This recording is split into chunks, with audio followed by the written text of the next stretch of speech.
जय हिंद दोस्तों, स्वागत है आप लोगों का आपके अपने चैनल टारगेट एजुकेशन में। दोस्तों, आज मैं आप लोगों के लिए बिहार बोर्ड मैट्रिक परीक्षा 2025 के लिए आपदा प्रबंधन का महत्वपूर्ण प्रश्नों का सेट लेकर आया हूं, जो कि मैट्रिक परीक्षा 2025 के लिए काफ़ी इम्पोर्टेंट साबित होगा। जी हाँ दोस्तों, अगर आप मेरे चैनल पर नए हैं तो चैनल को सब्सक्राइब जरूर कर ले, बेल आइकन को जरूर दबाइए ताकि इसी प्रकार की महत्वपूर्ण वीडियो की नोटिफिकेशन आप लोगों तक आसानी से पहुंच सके। दोस्तों, इस चैनल पे आप लोगों को मैट्रिक बिहार बोर्ड परीक्षा की टोटल विषय का ऑब्जेक्टिव एवं सब्जेक्टिव प्रश्नों को हल कराया जाएगा। तो यह प्रश्नों का सेट जो है आपदा प्रबंधन का है। तो आइए शुरू करते हैं आज का पहला प्रश्न। जी हाँ, आज का पहला प्रश्न है, निम्नलिखित में से मानव जनित आपदा कौन है? आप लोग भी इसे गेस करते चलिएगा और लास्ट में कमेंट करके हमें ज़रूर बताइएगा कि आपने कितने आंसर सही किए। तो आप लोग भी साथ साथ में गेस करते चलिएगा। तो आज का पहला प्रश्न है कि निम्नलिखित में से मानव जनित आपदा कौन है? ऑप्शन है बाढ़, भूकंप, सुनामी, आतंकवाद। तो इसका सही आंसर है ऑप्शन डी, आतंकवाद। जी हाँ, आतंकवाद जो है मानव जनित आपदा है और बाढ़, भूकंप और सुनामी ये प्रकृति द्वारा उत्पन्न होता है, इसलिए इसे प्राकृतिक आपदा कहते हैं। नेक्स्ट है सेकंड नंबर का प्रश्न, सुनामी का प्रमुख कारण क्या है? जी हाँ दोस्तों, सुनामी का प्रमुख कारण क्या है? ऑप्शन है समुद्र में भूकंप आना, स्थलीय क्षेत्र पर भूकंप आना, द्वीप पर भूकंप आना या इनमें से कोई नहीं। इसका सही आंसर है ऑप्शन ए, समुद्र में भूकंप आना। जी हाँ, जब समुद्र में भूकंप आता है उसी को सुनामी कहा जाता है। नेक्स्ट है तीसरा प्रश्न कि महाराष्ट्र में भूकंप आने का मुख्य कारण क्या था? जी हाँ दोस्तों, महाराष्ट्र में भूकंप आने का मुख्य कारण क्या था? ऑप्शन है अधिक रेल परिचालन, वृक्षारोपण आंदोलन, शहरीकरण या कोयना बांध का निर्माण। इसका सही आंसर है ऑप्शन डी, कोयना बांध का निर्माण। नेक्स्ट है 4 नंबर का, बिहार में सबसे अधिक भयानक भूकंप कब आया था? जी हाँ, बिहार में सबसे भयानक भूकंप कब आया था? ऑप्शन है 1934, 1904, 2008 या 1997। इसका सही आंसर है ऑप्शन ए, 1934। जी हाँ दोस्तों, बिहार में 1934 में काफ़ी भयानक भूकंप आया था। नेक्स्ट है 5 नंबर का कि निम्न में से कौन प्राकृतिक आपदा नहीं है? जी हाँ दोस्तों, प्राकृतिक आपदा कौन सा नहीं है? ऑप्शन है बाढ़, हिंसा, भूकंप या सुखाड़। इसका सही आंसर है ऑप्शन बी, हिंसा। जी हाँ, हिंसा यह प्राकृतिक आपदा नहीं है बल्कि मानव निर्मित या मानव जनित आपदा है। नेक्स्ट है 6 नंबर का, सुनामी किस भाषा का शब्द है? जी हाँ दोस्तों, सुनामी किस भाषा का शब्द है? ऑप्शन है हिंदी, अंग्रेजी, जापानी या अरबी। तो इसका सही आंसर है ऑप्शन सी, जापानी। जी हाँ, सुनामी एक जापानी भाषा का शब्द है। नेक्स्ट है 7 नंबर का कि भूकंप की तीव्रता का मापन किसके द्वारा होता है? जी हाँ, भूकंप की तीव्रता। जी हाँ, भूकंप की तीव्रता की मापन किसके द्वारा होता है? ऑप्शन है seismograph, focus, Richter scale, pH scale. इसका सही आंसर है ऑप्शन सी, रिएक्टर स्केल। जी हाँ दोस्तों, भूकंप की तीव्रता का मापन रिएक्टर स्केल के द्वारा होता है। अगर दोस्तों अभी तक मेरे इस चैनल को सब्सक्राइब नहीं किया तो चैनल को सब्सक्राइब जरूर कर लें, बेल आइकन को जरूर दबाइए ताकि इसी प्रकार की महत्वपूर्ण वीडियो की नोटिफिकेशन आप लोगों तक आसानी से पहुंच सके। तो 8 नंबर का प्रश्न है कि बंगाल की खाड़ी का चक्रवात किन महीना में भयानक होता है? जी हाँ, बंगाल की खाड़ी का जो चक्रवात है वो कौन सा महीना में सबसे भयानक होता है? ऑप्शन है मई जून, जून जुलाई, अगस्त सितंबर या अक्टूबर नवंबर। इसका सही आंसर है ऑप्शन डी, अक्टूबर और नवंबर। जी हाँ, अक्टूबर नवंबर में बंगाल की खाड़ी का चक्रवात काफ़ी भयानक होता है। नेक्स्ट है 9 नंबर का कि भोपाल गैस त्रासदी किस प्रकार की आपदा थी? जी हाँ, भोपाल गैस त्रासदी किस प्रकार की आपदा थी? ऑप्शन है प्राकृतिक, मानवजनित, वायुमंडलीय या इनमें से कोई नहीं। तो दोस्तों इसका सही आंसर है ऑप्शन बी, मानव जनित। जी हाँ, भोपाल गैस त्रासदी एक मानव जनित आपदा था जो कि 3-4 दिसंबर की आधी रात को, जी हाँ 1984 में, 3-4 दिसंबर 1984 में यह त्रासदी आया था, जिसमें एक गैस का रिसाव हुआ था। काफ़ी खतरनाक गैस था, काफ़ी विषैला गैस था, जिसका नाम था मिथाइल आइसोसाइनेट। जी हाँ, मिथाइल आइसोसाइनेट का रिसाव होने के कारण बहुत से लोगों की मृत्यु हो गई थी। तो इसी का नाम है भोपाल गैस त्रासदी, और जो कि एक मानवीय भूल के कारण हुआ था, इसलिए यह मानव जनित आपदा कहलाता है।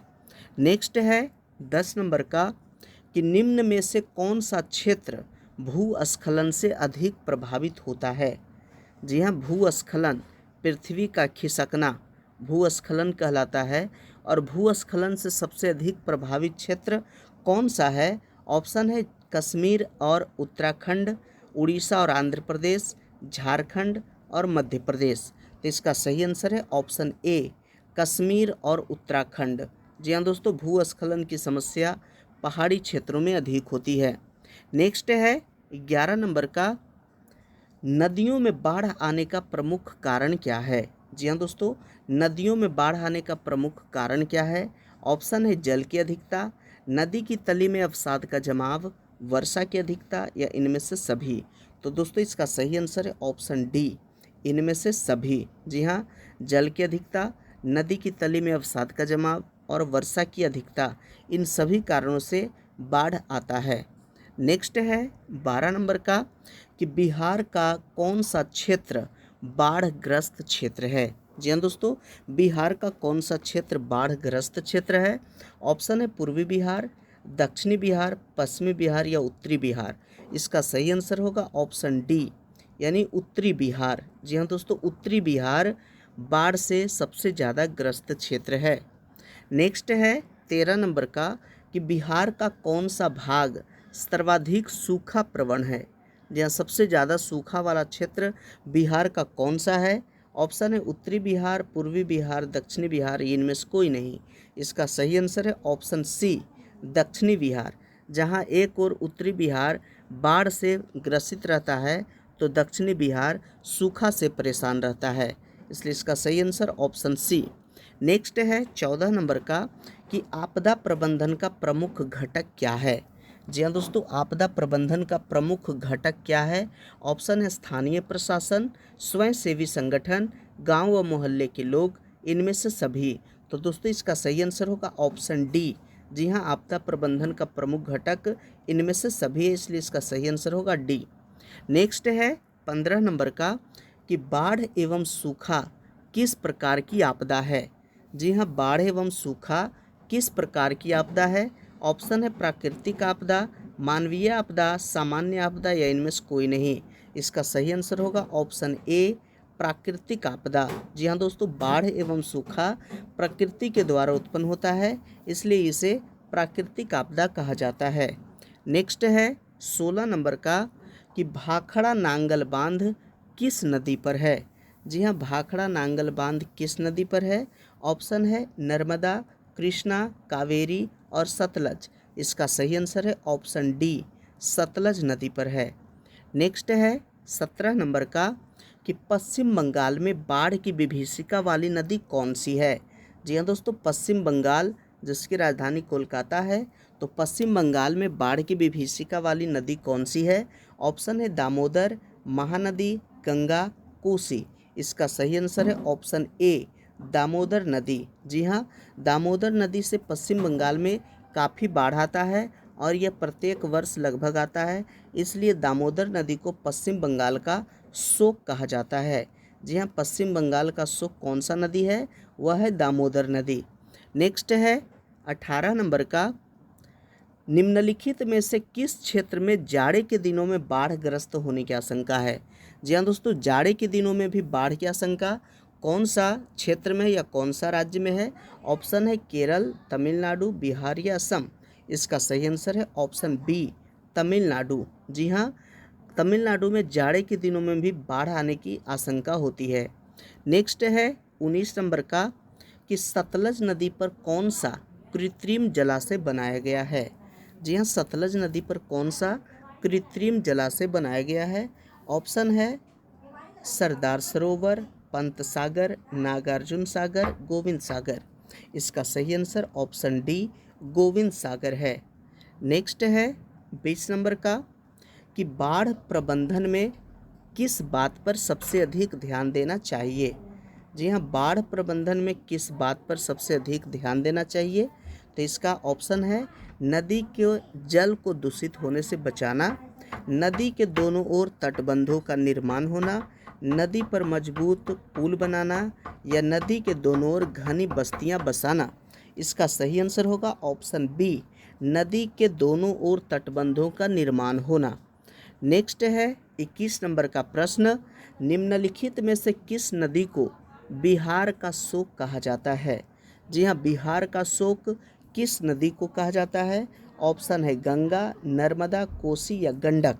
इसका सही आंसर है ऑप्शन सी, कोसी। जी हाँ, बिहार का शोक कहा जाता है कोसी नदी को, इसलिए सही आंसर ऑप्शन सी। नेक्स्ट है 22 नंबर का, कृषि सुखाड़ होता है। कृषि सुखाड़ कब होता है। ऑप्शन है जल के अभाव में, मिट्टी के नमी के अभाव में, मिट्टी के क्षय के कारण या मिट्टी में लवणता के कारण। तो दोस्तों कृषि का सुखाड़ होता है जल के अभाव में, इसलिए सही आंसर ऑप्शन ए। नेक्स्ट है 23 नंबर का कि सूखे की स्थिति किस प्रकार आती है। जी हाँ, सूखे की स्थिति किस प्रकार आती है। ऑप्शन है अचानक, पूर्व सूचना के अनुसार, धीरे धीरे या इनमें से कोई नहीं। इसका सही आंसर है ऑप्शन सी, धीरे धीरे। जी हाँ, सूखा जब होता है तो सूखा अचानक नहीं आता है, यह जो है धीरे धीरे ही आता है, इसलिए इसका सही आंसर है ऑप्शन सी। नेक्स्ट है 24 नंबर का कि आपदा के समय कौन सी समस्या संचार में बाधक होती है। जी हाँ दोस्तों, आपदा के समय कौन सी समस्या संचार में बाधक होती है। इसका सही आंसर है ऑप्शन ए, मोबाइल टावरों तथा ट्रांसमिशन टावरों का टूटना। जी हाँ, जब मोबाइल टावर तथा ट्रांसमिशन टावर टूट जाता है तो यह जो है संचार में बाधक उत्पन्न होता है। नेक्स्ट है 25 नंबर का, और ये अंतिम प्रश्न है 25 नंबर का कि सूखा से बचाव का एक मुख्य तरीका क्या है। जी हाँ, सूखा से बचाव के लिए मुख्य तरीका क्या है। ऑप्शन है वर्षा जल संग्रह करना, नदियों को आपस में जोड़ना, बाढ़ की स्थिति उत्पन्न करना या इनमें से कोई नहीं। तो दोस्तों इसका सही आंसर है ऑप्शन ए, वर्षा जल का संग्रह करना। जब वर्षा जल का संग्रह किया जाता है तब सूखा से कुछ बचाव किया जा सकता है। तो दोस्तों ये था आज का आपदा प्रबंधन का महत्वपूर्ण 25 प्रश्नों का सेट। तो आशा करते हैं कि ये वीडियो आप लोगों को अच्छा लगा होगा। यदि अच्छा लगा तो लाइक ज़रूर कीजिए, प्यारा सा कमेंट कीजिए, और अगर अभी तक मेरे इस चैनल को सब्सक्राइब नहीं किया तो चैनल को सब्सक्राइब जरूर कर ले, बेल आइकन को जरूर दबाइए ताकि इसी प्रकार की महत्वपूर्ण वीडियो की नोटिफिकेशन आप लोगों तक आसानी से पहुँच सके। वीडियो देखने के लिए बहुत बहुत धन्यवाद।